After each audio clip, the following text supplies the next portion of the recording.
Now, a new National Police Air Service is being launched today to cover England and Wales. It's hoped it will provide cheaper and more coordinated helicopter cover. However, some police crew members claim the changes will endanger lives because it'll take them longer to respond to incidents. Well, Mike Pannett is a former Metropolitan Police officer who's also worked for North Yorkshire Police. He joins us now. Good morning to you. Thanks very much indeed for being with us. Morning. What's the kind of role police helicopters provide for forces? I mean, how are they mainly used?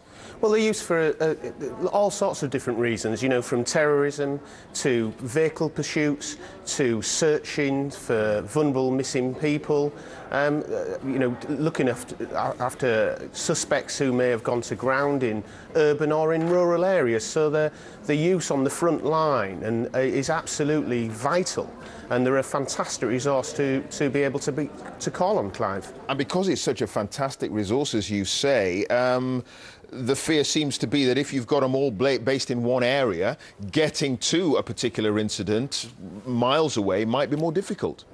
Yeah, listen, I can understand. Look, we're in difficult times, and policing is not a cheap business. It comes at a price. But what's concerning me now is some sort of looking at what NPAS, which is the National Police Air Support Service, which has been headed up by Chief Constable Alex Marshall. I'm a bit concerned about some of the sort of sweeping statements coming out, such as we're going to be able to cover 98% of the country in 20 minutes. Well, that simply isn't the case, Clive. You know, not only are we looking at less aircraft available during the day, but my big concern is after 3 o'clock in the morning. There's going to be huge areas of this country, so the whole of the southwest of England, for example, the whole of Wales and the northeast of England.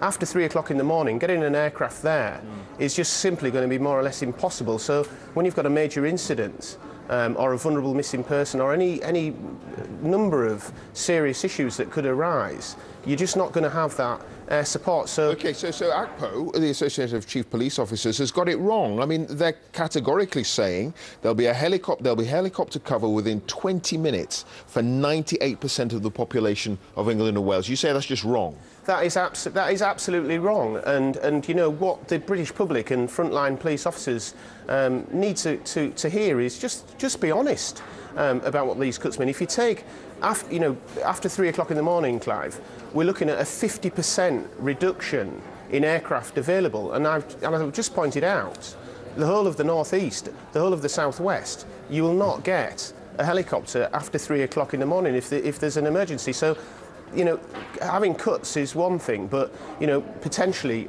having some additional crews that can man the aircraft that are available might be an option.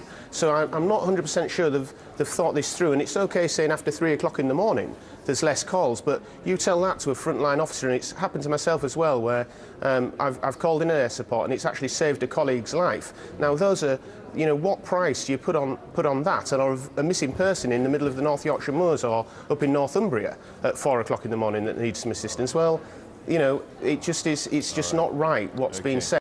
All right, OK. Mike Pannett, former Metropolitan Police officer. Thanks very much indeed for joining us. Thank you.